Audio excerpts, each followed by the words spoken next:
If you think back to when you were a child, or even when you were in college or school, you lived life with a certain openness. You were like a blank slate. You truly believed that the dreams that you had were possible.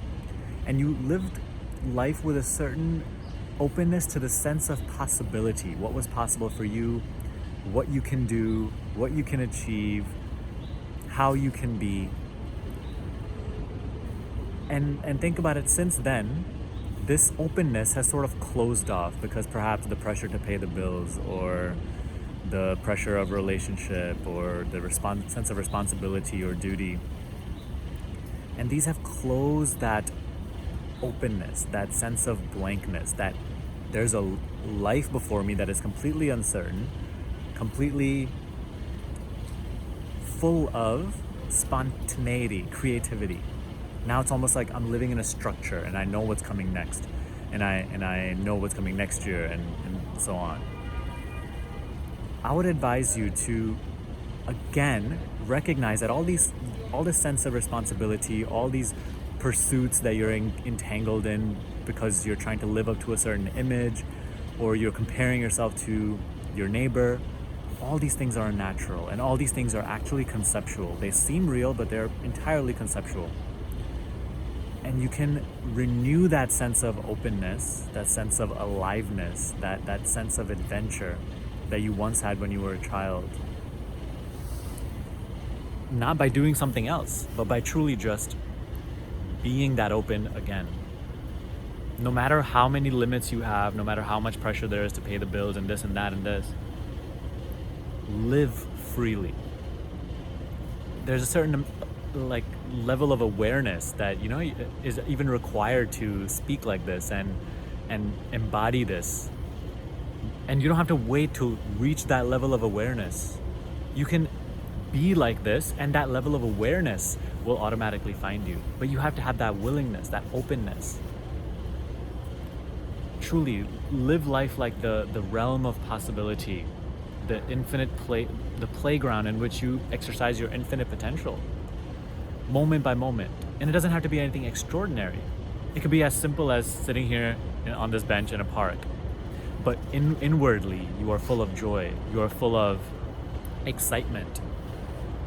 Not as almost like an attachment to experience, but just an openness.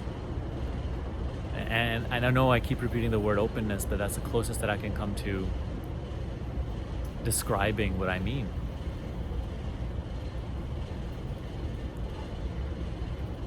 The reason that you wasted so much time as a child and you just, you did all this sorts of stuff is because you believe you had plenty of time to do what you wanted, live how you wanted to. So perhaps then you got entangled in many things. But those entanglements have now put you in a state of where you feel like, oh, I no longer have that much time. I can no longer change. I can no longer do what I want to. But all that is false. Now, you can continue to have that openness of a child, yet not just take it for granted, not just waste time, Live whatever you're doing and do it totally. Be there, be fully present. There's greater satisfaction and joy in doing something simple like sitting in a park, but being totally here and available, than even doing something like totally adventurous, yet just being completely mindless about it. Be open to life, be available to life. Look at the future ahead of you, even if you're 90 years old, as like, I have a whole life to live,